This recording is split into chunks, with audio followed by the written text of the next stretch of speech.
मौन रहने की शक्ति। दोस्तों, आज आपके सामने एक कहानी प्रस्तुत कर रहा हूं जिसमें बताया गया है कि कम बोलने से क्या लाभ है। अनावश्यक बातों को ना अपनाने से किस प्रकार आने वाली समस्याओं से बचा जाता है। चलिए कहानी शुरू करते हैं। एक बार की बात है, एक छोटे से गांव में एक ज्ञानी साधु रहते थे। उनकी ख्याति दूर दूर तक फैली थी। लोग उनके पास अपनी समस्याओं का समाधान लेने आते थे, क्योंकि वे बड़ी सहजता से जीवन के गूढ़ रहस्यों को समझा देते थे। एक दिन गांव के एक युवा ने उनसे पूछा, गुरुजी, मैं हमेशा जल्दबाजी में बोलता हूं और कई बार इससे मुझे पछताना पड़ता है। आत्मग्लानि महसूस होती है। क्या आप मुझे चुप रहने की शक्ति का महत्व समझा सकते हैं?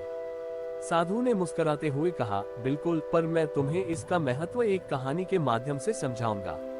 उन्होंने कहानी शुरू की। साधु बोले, बहुत समय पहले एक राजा के दरबार में एक बुद्धिमान मंत्री था। वह हमेशा चुपचाप रहता और सोच समझकर बोलता था। एक दिन राजा ने उससे पूछा, तुम हमेशा इतने शांत क्यों रहते हो? क्या तुम्हारे पास कहने के लिए कुछ नहीं होता? मंत्री ने विनम्रता पूर्वक उत्तर दिया, महाराज, हर बात का एक सही समय और स्थान होता है। अगर मैं बिना सोचे समझे कुछ कहूंगा तो उससे समस्या बढ़ सकती है। राजा ने उसकी बात पर ध्यान नहीं दिया और उसे कमजोर समझने लगा। कुछ समय बाद एक अन्य मंत्री ने उस मंत्री के खिलाफ राजा के कान भरे कि यह मंत्री राजद्रोह कर रहा है। राजा को शक हुआ और उसने तत्काल उस मंत्री को दरबार में बुलाया और कहा, तुम पर राजद्रोह का आरोप है, क्या तुम कुछ कहना चाहते हो? मंत्री ने शांतिपूर्वक सिर झुकाकर कहा, महाराज, मेरे पास कहने को बहुत कुछ है, लेकिन सही समय पर।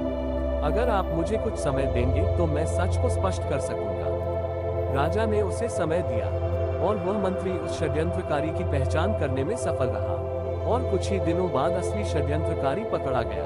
तब राजा को समझ आया कि चुप रहकर सही समय का इंतजार करने की कितनी शक्ति होती है। अगर वह मंत्री उस समय जल्दबाजी में कुछ कहता तो शायद स्थिति बिगड़ जाती। साधु ने युवक से कहा, चुप रहने की शक्ति यह है कि यह हमें सही समय पर सही तरीके से बात करने का अवसर देती है। जल्दबाजी में बोले गए शब्द अक्सर हमें मुसीबत में डाल देते हैं। सोच समझकर बोली गई बातें हमें सम्मान दिलाती हैं और समस्याओं से बचाती हैं।